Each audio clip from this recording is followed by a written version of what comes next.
السلام علیکم ویورز، کیسے آپ؟ امید کرتا ہوں کہ سب ٹھیک ہوں گے۔ اللہ کی مہربانی سے میں بھی ٹھیک ہوں۔ سب سے پہلے آپ سب کو جمعہ مبارک، بہت بہت جمعہ مبارک۔ اللہ تعالیٰ آپ کو خوش و آباد رکھے، صحت تندرستی دے، آپ کی رزق میں عمر میں برکت عطا فرمائے اس جمعے کے صدقے، اور اس طرح کے اللہ تعالیٰ آپ کی اور ہماری زندگی میں ڈھیر سارے جمعے نصیب کرے، خوشیوں بھرے۔ تو آج ہم جمعہ پڑھنے جائیں گے، تو انشاءاللہ وہاں پہ امام صاحب کا خطاب آپ لوگوں سے شیئر کریں گے۔ تو انشاءاللہ رہیے گا ہمارے ساتھ اور ہمارے چینل کو سبسکرائب کر دیں۔ شکریہ۔ الحمدللہ ہم مسجد کے اندر آ گئے ہیں، تو نفل ادا کریں گے، اس کے بعد آپ کو امام صاحب کا خطاب سناتے ہیں۔ لاؤ اور مصطفیٰ پر بطور رسول ایمان لاؤ کہ وہ کتاب آنے والی، اس لیے اس پہ ایمان لائے، اور یہ رسول اس کو لانے والے، اس لیے اس پہ ایمان لاؤ۔ اور جس طرح کتاب کے اندر جو احکامات ہیں، ان احکامات کو اللہ کی طرف سے نازل کردہ ہونے کی وجہ سے ان احکام پر عمل کرو۔ اور نبی کریم علیہ السلام یہ بھی چونکہ اللہ کی طرف سے بھیجے گئے ہیں، لہذا ان کی سنت پر اس لیے عمل کرو کہ ان کے تمام اعمال یہ اللہ تبارک و تعالیٰ کی رضا کا، اس کی خوشنودی کا موجب بنتے ہیں۔ اگر کوئی شخص نبی کریم صلی اللہ علیہ وسلم کی سنت کے مطابق اپنی زندگی گزارے تو یقیناً اللہ تعالیٰ اس سے راضی ہوگا۔ آج بدقسمتی سے امت سنت پر عمل کرنے سے دور ہوتی جا رہی ہے۔ اب اگر ہم غور کریں تو یہ کوئی اتنا مشکل کام نہیں ہے۔ سنت کیا ہے؟ نبی پاک علیہ السلام نے جو عمل کیا وہ سنت ہے۔ جو آپ نے بیان کیا کہ یہ کرو وہ سنت ہے۔ یا نبی کریم علیہ السلام نے کسی عمل کو ہوتے دیکھا یا تو اس پر خوشی کا اظہار کیا، یہ بھی سنت ہے۔ یا پھر خاموش رہے اور مذمت نہیں فرمائی اور وہ عمل جاری رہنے دیا، یہ سب چیزیں سنت کے اندر داخل ہیں۔ اب اگر کوئی بھی شخص ان اعمال کو سنت سمجھ کے کرے گا تو اس کو اس کا ثواب عطا کیا جائے گا۔ مثال کے طور پہ کھانا، پینا، پہننا، سونا، نہانا، دھونا، یہ سب چیزیں نبی کریم علیہ السلام نے کر کے بھی دکھائیں۔ بعض چیزوں میں کسی چیز کا حکم دے دیا کہ بھئی یوں نہیں یوں کیا کرو، بعض کو کرتے دیکھا اور خاموشی اختیار فرمائی۔ جیسے نبی پاک علیہ السلام خود دھوتی، جس کو تہبند کہا جاتا ہے، تہبند باندھا کرتے تھے، لیکن جب پیارے آقا علیہ السلام نے ایک صحابی کو پاجامہ، شلوار نما کھلے پائنچوں والا پاجامہ پہنے دیکھا تو نہ تو ناراضگی کا اظہار کیا، نہ اس سے منع فرمایا، بلکہ یہ کہہ کر خوشی کا اظہار فرمایا کہ تہبند کی نسبت اس میں پردہ زیادہ ہے۔ تو یوں اس چیز کا تہبند کی نسبت زیادہ رواج پڑ گیا۔ شلوار اس سے بھی زیادہ بہتر ہے کہ پاجامہ ذرا اوپر سے ٹائٹ ہوتا ہے، بیٹھنے میں اور اٹھنے میں مشکل ہوتی ہے تھوڑی، بعض اوقات شلوار تھوڑی زیادہ کھلی ہوتی ہے، اس میں پردہ بھی زیادہ ہے، تو اس لیے اس میں زیادہ خوشی کا اظہار تھا۔ تو پیارے آقا صلی اللہ تعالی علیہ وآلہ وسلم نے جو عمل کیا یا آپ کے سامنے کیا گیا اور آپ نے منع نہیں فرمایا، یہ سب سنتیں ہیں۔ حضرت علی بن حسین رضی اللہ تعالی عنہ، آپ ہبت اللہ قبری، یہ ایک بزرگ تھے، ان کو خواب میں دیکھا تو جناب علی بن حسین، یہ حضرت امام حسین کے صاحبزادے کی بات ہے، انہوں نے خواب میں ان کو دیکھ کے پوچھا ما فعل اللہ بک، اللہ نے تمہارے ساتھ کیا معاملہ کیا؟ تو انہوں نے کہا اللہ تعالیٰ نے مجھ پر بڑی مہربانی فرمائی. تو انہوں نے فرمایا کیا مہربانی فرمائی؟ انہوں نے کہا اللہ تعالیٰ نے مجھے بخش دیا ہے. اس سے بڑی مہربانی کیا ہوگی کہ بخش دیا ہے. تو فرماتے ہیں کہ علی بن حسین رحمت اللہ علیہ نے ان سے پوچھا کہ کس سبب سے تمہیں بخشا؟ تو فرماتے ہیں انہوں نے میرے کان کے قریب، یہ خواب کا معاملہ وہ بیان کر رہے ہیں، فرماتے ہیں انہوں نے میرے کان کے قریب آ کے کہا کہ اللہ نے مجھے سنت پر عمل کی وجہ سے بخش دیا. قرآن پاک پہ عمل کرنے کی وجہ سے نہیں کہا. کیوں؟ کیونکہ جو شخص سنت پہ عمل کرے گا، یاد رکھیں سنت اس کا درجہ فرض اور واجب کے بعد ہے، لیکن علماء نے کہا کہ سنت کی جو اہمیت ہے وہ ایسے ہی ہے جیسے قلعے کی باہر والی دیوار ہوتی ہے، وہ بہت مضبوط اور بڑی ہوتی ہے.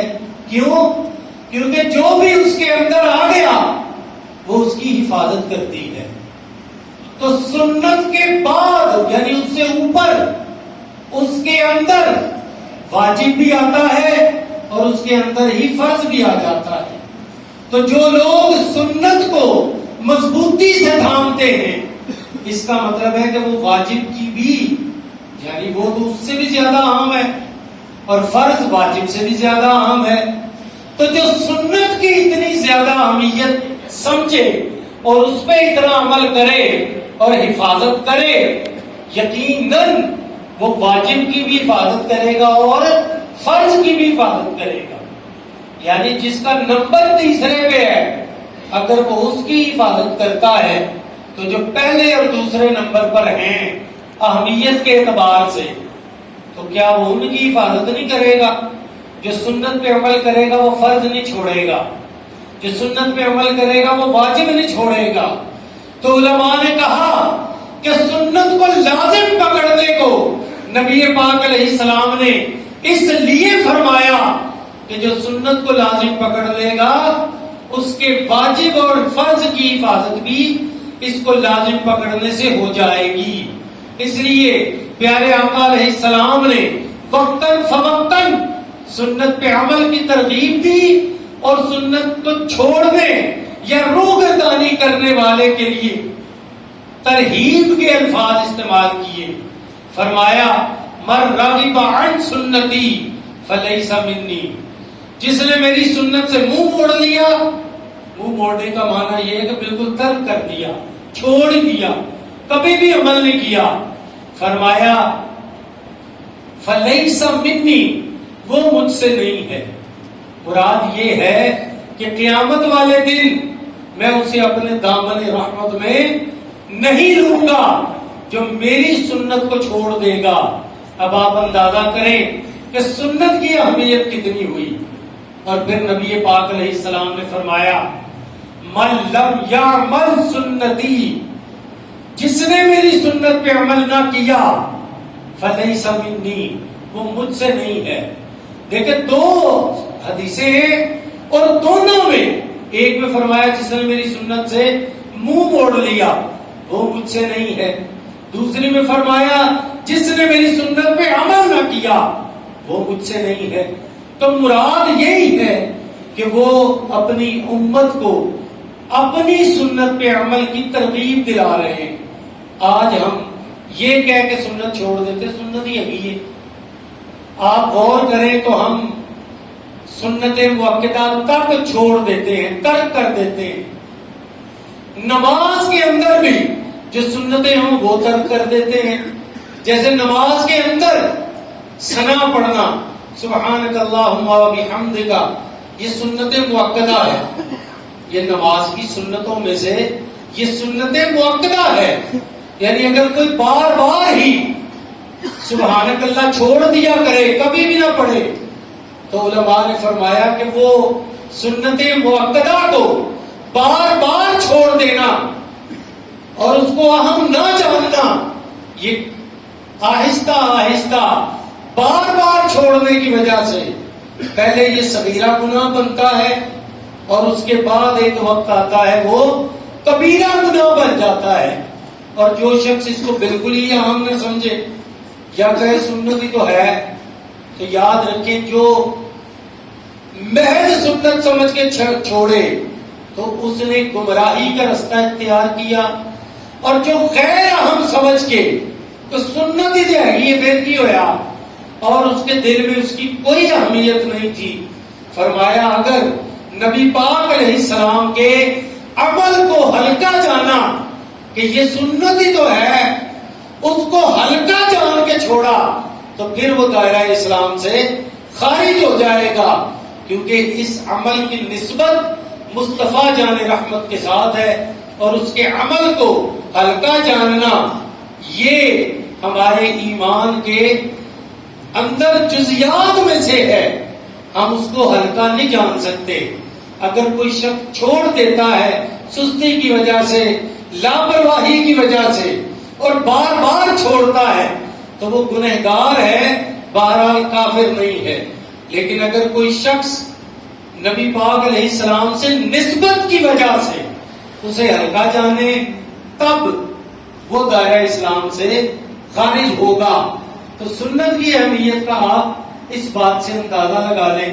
اور وہ جو حضرت علی بن حسین رحمت اللہ علیہ کی بات آپ کو سنائی، اس سے بھی اندازہ لگا لیں کہ اللہ کو سنت پر عمل کرنا کتنا زیادہ پسند ہے، کہ جو مصطفیٰ کریم صلی اللہ علیہ وسلم کے عمل کو اہم سمجھ کے اس پہ عمل کرے گا. اللہ تبارک و تعالیٰ کے محبوب علیہ السلام نے تو یہ خوشخبری بھی سنائی ہے کہ جو فتنوں کے دور میں میری ایک سنت پہ عمل کرے گا اللہ تعالیٰ اسے 100 شہداء کے برابر ثواب عطا فرمائے گا. تو میرے محترم پیارے اسلامی بھائیوں، جو سنت پتہ لگتی جائے اس پہ عمل کریں اور اس کو باعث سعادت سمجھے کہ مجھے اس سنت کا پتہ لگ گیا ہے، یہ پہلے نہیں پتا تھا تو میں لاپرواہ رہا، لیکن اب اس سنت کا پتہ لگ گیا ہے، اب مجھے اس پہ عمل کرنا چاہیے. کھانے پینے میں سینکڑوں چیزیں اس طرح کی ہیں کہ اگر ہم تھوڑی سی توجہ کریں اور اپنے بچوں کو بھی اس کو سکھائیں تو بہت سارا ثواب ہمیں حاصل ہو سکتا ہے. جب ہماری نسلیں عمل کریں گی تو ان کا ثواب ہم تک ضرور پہنچے گا، کیونکہ حدیث پاک میں ہے کہ جس نے نیک عمل شروع کیا اور آنے والی نسلوں نے اس پہ عمل کیا، جتنوں نے عمل کیا ہوگا ان کے مجموعے کے مطابق اس آغاز کرنے والے کو ثواب ملے گا، اور جنہوں نے اس پہ عمل کیا ہوگا ان کے عمل میں بھی ثواب میں بھی کمی نہیں آئے گی. تو اس لیے یہ ہم خود تو تھوڑی آغاز کر رہے ہیں، ہمیں تو نبی پاک علیہ السلام نے کئی سو سال پہلے کہہ دیا تھا. ہم آغاز نہیں کر رہے، ہم تو اس کو ترک کر چکے تھے. دوبارہ شروع کرنے کی ترغیب دلا رہا ہوں کہ وہ جو ہم چھوڑ چکے ہیں اس کو دوبارہ سے شروع کرو، ختم نہ کر دو. مثال کے طور پہ دائیں ہاتھ سے کھانا، دائیں ہاتھ سے پینا، یہ سنت ہے. اسی طرح اگر کوئی لقمہ گر گیا اس کو صاف کر کے، اگر وہ صاف کرنے کے قابل ہے تو اسے صاف کر کے کھا جائیں، یہ بھی سنت ہے. تو اس طرح کھانے پینے میں ہی جس برتن میں کھایا اسے صاف کر لیں اچھی طرح، یہ سنت ہے. بسم اللہ شریف اللہ کی حمد و ثنا سے آغاز کریں، یہ سنت ہے. کھا لیں تب اللہ تعالیٰ کی حمد و ثنا کریں، یہ سنت ہے. اب یہ کوئی ایسا عمل نہیں ہے جس پہ ہماری کوئی ایکسٹرا ایفرٹ لگتی ہو یا ہمیں کچھ پے کرنا پڑتا ہو، ایسا کچھ نہیں ہے. یہ کوئی ہماری حکومت تھوڑی ہے جو قدرتی چیزوں پہ بھی ٹیکس لگانے کے درپے ہے کہ جی سورج کی روشنی سولر پہ پڑے گی، سب کچھ اللہ کی نعمتیں ہیں اور وہ اس پہ بھی ٹیکس لگانے کا سوچ رہے ہیں. اللہ تعالیٰ بے نیاز ہے، وہ چھوٹے چھوٹے اعمال پر بخش دے تو اس کی بے نیازی ہے. لیکن ہم ان نیتوں سے ان پہ عمل کریں گے، اللہ راضی ہوگا، اللہ کا رسول راضی ہوگا، ثواب ملے گا. تو میں نے چند سنتیں عرض کر دی ہیں، آپ ان پہ عمل کریں اور میرے لیے بھی دعا کریں کہ اللہ تعالیٰ ہم سب کو اس پر ثابت قدمی عطا فرمائے اور لاپرواہی برتنے سے گریز کرنے کی بھی توفیق عطا فرمائے. وما علینا الا البلاغ.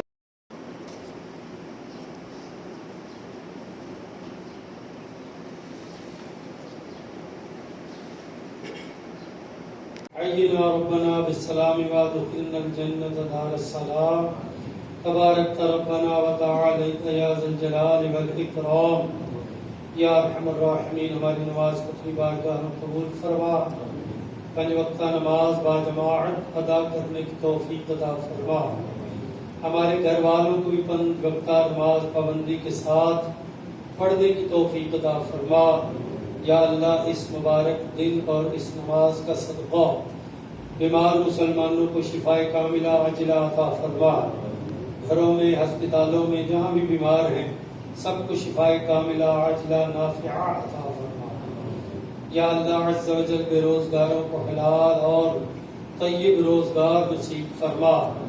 یا اللہ جو تنگ دست ہیں ان کی تنگ دستی دور فرما اور ان کو فراخی روزی میں فراخی روزی میں کشادگی عطا فرما. یا الہ العالمین جو مسلمان اس دنیا فانی سے جا چکے ہیں ان کی قبروں پہ رحمتیں نازل فرما, ان کی قبروں کو ٹھنڈا فرما. یا اللہ عز و جل ہماری اس مسجد کو دن دگنی رات چوگنی برکت ترقی عطا فرما, اس کی رونقوں میں اضافہ فرما. الہ العالمین پاکستان کی خیر فرما, اس کے اندرونی بیرونی جتنے بھی دشمن ہیں ان کو نیست و نابود فرما. یا الہ العالمین پیارے آقا علیہ الصلوۃ والسلام کا صدقہ اس کے خیر خواہوں کی خیر فرما, اس کے بد خواہوں کو اس دنیا سے جلد از جلد رخصت فرما. یا الہ العالمین پیارے آقا صلی اللہ تعالی علیہ وآلہ وسلم کا صدقہ ہماری دعاؤں کو شرف قبولیت عطا فرما. جن بچوں بچیوں نے امتحانات دیے یا دے رہے ہیں ان کو اعلیٰ نمبروں سے کامیابی و کامرانی عطا فرما. یا اللہ عز و جل ہم سب کو حج و عمرہ کی بار بار سعادت عطا فرما. ہمارے والدین کی بخشش و مغفرت فرما. اس مسجد کے ارد گرد جتنی بھی آبادی ہے سب مکینوں کی جان مال عزت آبرو کی حفاظت فرما. سب کو دین و دنیا کی بھلائیاں عطا فرما. صلی اللہ تعالی علی حبیبہ خیر خلقہ سیدنا و مولانا محمد وعلی آلہ واصحابہ اجمعین برحمتک یا ارحم الراحمین. جی الحمدللہ ہم نے جمعہ ادا کر لیا ماشاءاللہ. اللہ تعالیٰ قبول و منظور فرمائے. تو آج کا ویڈیو بنانے کا صرف مقصد یہی تھا کہ آپ لوگوں سے جمعہ شیئر کیا جائے اور امام صاحب کا جو خطاب ہے وہ آپ لوگوں سے شیئر کیا جائے. ماشاءاللہ بہت اچھا انہوں نے خطاب کیا, بہت مزہ آیا, بہت سکون ملا سن کر جمعہ ادا کر اور اللہ تعالیٰ قبول و منظور فرمائے. تو اس کے ساتھ ہی اجازت دیں, ہم ملتے ہیں انشاءاللہ اگلی ویڈیو میں. اچھی لگے تو آگے شیئر ضرور کر دیے گا, کمنٹس باکس میں اپنا فیڈ بیک لازمی دیے گا. اوکے اللہ حافظ.